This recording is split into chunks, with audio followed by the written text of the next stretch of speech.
അൽവസാരിയെ പീഡിപ്പിച്ചെന്ന കേസിൽ CPM പ്രവർത്തകനാണ് പ്രതിയായിട്ടുള്ളത്. അത് ഒളിവിലാണ്. പീഡനവിവരം ചോദിക്കാൻ ചെന്ന കുട്ടിയുടെ പിതാവിനെ ഇവർ മർദ്ദിച്ചെന്നും പരാതിയുണ്ട്. തേലത്തുരത്ത് ബ്രാഞ്ച് അംഗമായ സുബ്രഹ്മണ്യനെതിരെ ഈ മാസം 15-നാണ് ചെങ്ങമനാട് പോലീസ് കേസെടുത്തത്. കാരണം നമ്മൾ അത്രയും ക്ലോസ് ആയിട്ട് നിൽക്കുന്ന പുള്ളിയുടെ ബെസ്റ്റ് ഫ്രണ്ടിൻ്റെ അച്ഛനാണ്. എല്ലാം വെച്ചിട്ട് നമ്മൾ സംസാരിച്ചിട്ട് സത്യമാണോ എന്ന് അറിഞ്ഞിട്ട് മാത്രമേ നമ്മൾ പരാതി കൊടുക്കുകയുള്ളൂ എന്ന് പറഞ്ഞിട്ടുണ്ടായിരുന്നു. നമ്മൾ അവിടെ ചെന്ന് പുള്ളിയോട് ചോദിക്കാൻ വേണ്ടി ചെന്നപ്പോൾ പുള്ളിയോട് പറഞ്ഞു, നീ ഒറ്റയ്ക്ക് വീട്ടിലേക്ക് വന്നിട്ട് സംസാരിക്കാമെന്ന് പറഞ്ഞു. എൻ്റെ ഹസ്ബൻഡ് അവിടെ ചെന്നപ്പോൾ ഒരു 3 പേരും കൂടെ വട്ടം കൂടി നിൽക്കും എൻ്റെ ഹസ്ബൻഡിനെ അടിക്കാനായിട്ട്. അതായത് മൂത്ത മകനും സുബ്രഹ്മണ്യൻ എന്ന് പറയുന്ന പുള്ളിയും ഇവരുടെ ഭാര്യ ചൂലും കെട്ട് വെച്ച് അടിച്ച് എൻ്റെ ഹസ്ബൻഡിനെ. മകൻ നെഞ്ചത്തൊക്കെ ഇട്ട് ഇടിച്ചിട്ട് മൊത്തം പോലീസുകാർ കണ്ടേക്കണമെന്നാണ്. ആ മുറിവോട് കൂടിയാണ് നമ്മൾ പരാതി കൊടുക്കാനാണ് നമ്മളവിടെ പോണത്. അങ്ങനെ അടിച്ച് വൈകുന്നേരം ഇവിടെ വന്നു കഴിഞ്ഞപ്പോൾ പുള്ളിക്ക് നെഞ്ചുവേദനയും കാര്യങ്ങളൊക്കെ ആയിട്ട് പുള്ളിക്ക് എങ്ങനെയും കുഞ്ഞിൻ്റെ കാര്യം ഒന്ന് രക്ഷപ്പെടുത്തണം. അത് കഴിഞ്ഞൊരു വൈകുന്നേരം ആയി കഴിഞ്ഞപ്പോഴത്തേക്കും നമ്മളിത് ചൈൽഡ് ലൈനെ അറിയിച്ചു. ഹസ്ബൻഡ് തന്നെയാണ് ചൈൽഡ് ലൈനെ അറിയിക്കണേ. ചൈൽഡ് ലൈനെ അറിയിച്ചപ്പോൾ പിറ്റേ ദിവസം DRCയിൽ കൊണ്ടു ചെല്ലാൻ പറഞ്ഞു. ഈ ചൈൽഡ് ലൈനെ അറിയിച്ചെന്ന് അറിഞ്ഞപ്പോൾ തന്നെ ഇളയ മകൻ എന്നെ വിളിച്ചിട്ട് പറഞ്ഞു, 3 പേരും മാഞ്ഞാലിയിൽ നിന്ന് വിട്ടുപോക്കോ അല്ലെങ്കിൽ 3 പേരെയും കൊല്ലുമെന്ന് പറഞ്ഞു, ഭീഷണിപ്പെടുത്തി. അത് കഴിഞ്ഞിട്ട് പിറ്റേ ദിവസമായി കഴിഞ്ഞപ്പോൾ ഞങ്ങൾ DRCയിൽ കുഞ്ഞിനെയും കൊണ്ട് ചെന്നു. അങ്ങനെ കൗൺസിലിങ്ങിൽ കുഞ്ഞിന് മൊഴിയെടുത്തു. എല്ലാം കറക്റ്റാണെന്നുള്ളത് രീതിയിൽ വന്നു. അത് കഴിഞ്ഞ് നേരെ ഒരു ചൈൽഡ് ലൈനിൽ വിട്ടു. ചൈൽഡ് ലൈൻ കേസ് രജിസ്റ്റർ ചെയ്ത് നേരെ ചെങ്ങമനാട് പോലീസ് സ്റ്റേഷനിൽ വിട്ടു. ഞങ്ങൾ അവിടെ ചെന്നു. അവിടെ ചൈൽഡ് ഫ്രണ്ട്ലി ആയിട്ടുള്ള പോലീസ് കുഞ്ഞിനോട് ചോദ്യം ചോദിച്ചു. കുഞ്ഞെല്ലാ ആൻസറും പറഞ്ഞു. അവിടെ പറഞ്ഞ കാര്യങ്ങളെല്ലാം കുഞ്ഞു പറഞ്ഞു. അതിനുശേഷം കുഞ്ഞിനെ മെഡിക്കൽ ചെക്കപ്പിനായിട്ട് വിധേയമാക്കാൻ പറഞ്ഞു. മെഡിക്കൽ ചെക്കപ്പ് എടുത്തു. മെഡിക്കൽ ചെക്കപ്പ് എടുത്തു കഴിഞ്ഞപ്പോൾ 2-3 ദിവസമായത് കാരണം കുഞ്ഞിൻ്റെ നല്ല ചുവപ്പുണ്ടായിരുന്നു. കുഞ്ഞിൻ്റെ ഫസ്റ്റ് ഡേ നമ്മൾ നോക്കുമ്പോൾ കുഞ്ഞിന് നല്ല ചുവപ്പുണ്ടായിരുന്നു. മൂത്രമൊഴിക്കുന്ന സ്ഥലത്തൊക്കെ ഭയങ്കരമായിട്ട്.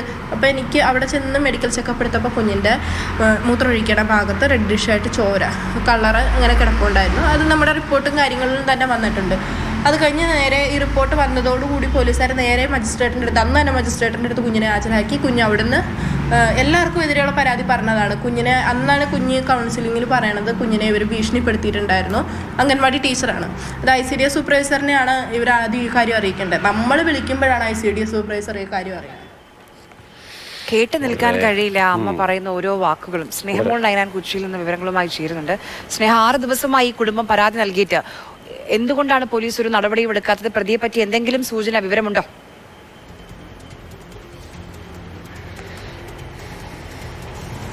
ആര്യ മാർഷൽ, നിലവിൽ പ്രതിയെക്കുറിച്ച് യാതൊരുവിധ സൂചനയുമില്ല. പ്രതി ഒളിവിൽ പോയതാണ്. അതിന് ഒത്താശ ചെയ്തത് CPM അംഗങ്ങൾ തന്നെയാണ്, CPMൻ്റെ നേതാക്കൾ തന്നെയാണ്. ജില്ലാതലത്തിൽ അടക്കമുള്ള അംഗങ്ങൾ ഈ ഇദ്ദേഹം ഒളിവിൽ പോകുന്നതിന് സഹായം ചെയ്തിട്ടുണ്ട് എന്നാണ് പറയുന്നത്. ഈ കുടുംബവുമായി വളരെയധികം അടുത്ത ബന്ധത്തിൽ ഉള്ള ആളായിരുന്നു ഈ പ്രതിയായ ഈ BK സുബ്രഹ്മണ്യൻ എന്നത്. ഇവർ താമസിച്ചിരുന്ന വീടിന് തൊട്ട് മുൻപിൽ ചായക്കട നടത്തുന്ന ഒരാളായിരുന്നു. രണ്ടുപേരും തന്നെ, ഈ കുട്ടിയുടെ മാതാപിതാക്കൾ രണ്ടുപേരും തന്നെ ജോലിക്ക് പോയിരുന്നതിനാൽ കുട്ടിയെ അംഗൻവാടിയിൽ കൊണ്ടുപോകാൻ ഏൽപ്പിച്ചിരുന്നത് ഇദ്ദേഹത്തെ ആയിരുന്നു. അതിന് കാരണമെന്ന് പറയുന്നത്, ഒന്നാമത്തെ കാരണം ഇവരുമായി വളരെ അടുത്ത ബന്ധമുള്ള ആളുകളായിരുന്നു. ഒപ്പം തന്നെ ഈ അംഗൻവാടി ടീച്ചർ എന്നത് ഈ പ്രതിയായ BK സുബ്രഹ്മണ്യൻ്റെ ഭാര്യയായിരുന്നു. അതിനുശേഷം നിരന്തരം ഈ 3 തവണ ഈ കുട്ടിയെ ഇദ്ദേഹം ഇത്തരത്തിൽ ഉപദ്രവിച്ചിരുന്നു എന്നാണ് മനസ്സിലാക്കുന്നത്.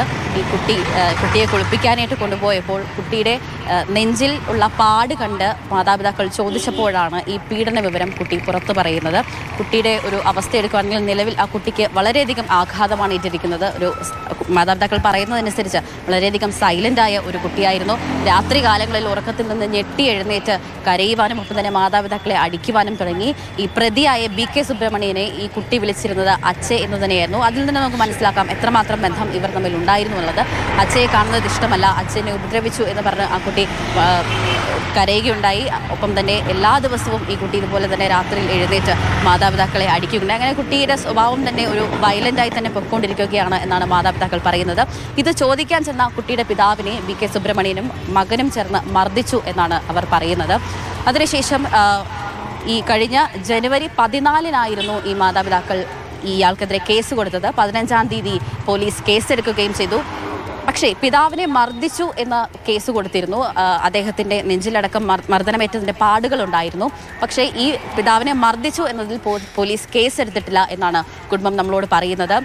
നിരവധി തവണ ഇവരെ സ്നേഹ ഭീഷണിപ്പെടുത്താനുള്ള പറയുന്നു, ആ വ്യക്തിയെയും അച്ഛ എന്ന് തന്നെയാണ് വിളിച്ചിരുന്നത് എന്ന് പറയുമ്പോൾ എത്രത്തോളം എങ്ങനെയാണല്ലേ സ്വന്തം അച്ഛന്റെ സ്ഥാനത്ത് നിന്ന് കണ്ടതിന് ചെറിയൊരു കുഞ്ഞാണ്. മാത്രമല്ല അത് നിലയ്ക്കര CPM ബ്രാഞ്ച് അംഗമാണെന്ന് കൂടിയാണ് വാർത്തയെ കാണുന്നത്. CPM പോലെയുള്ള ഉത്തരവാദിത്ത ബോധമുള്ള ഒരു പാർട്ടിയുടെ പ്രവർത്തകനാണെങ്കിൽ കർശനമായ നടപടി ഇക്കാര്യത്തിൽ അത് ആ പ്രതിയെ ഒളിപ്പിക്കാൻ ഇപ്പോൾ CPM നേതാക്കൾ തന്നെ, അവിടെയുള്ള ജില്ലാ നേതാക്കൾ തന്നെ ഒത്താശ ചെയ്തു എന്ന പരാതിയും ആ കുടുംബത്തിന് ഉണ്ട്.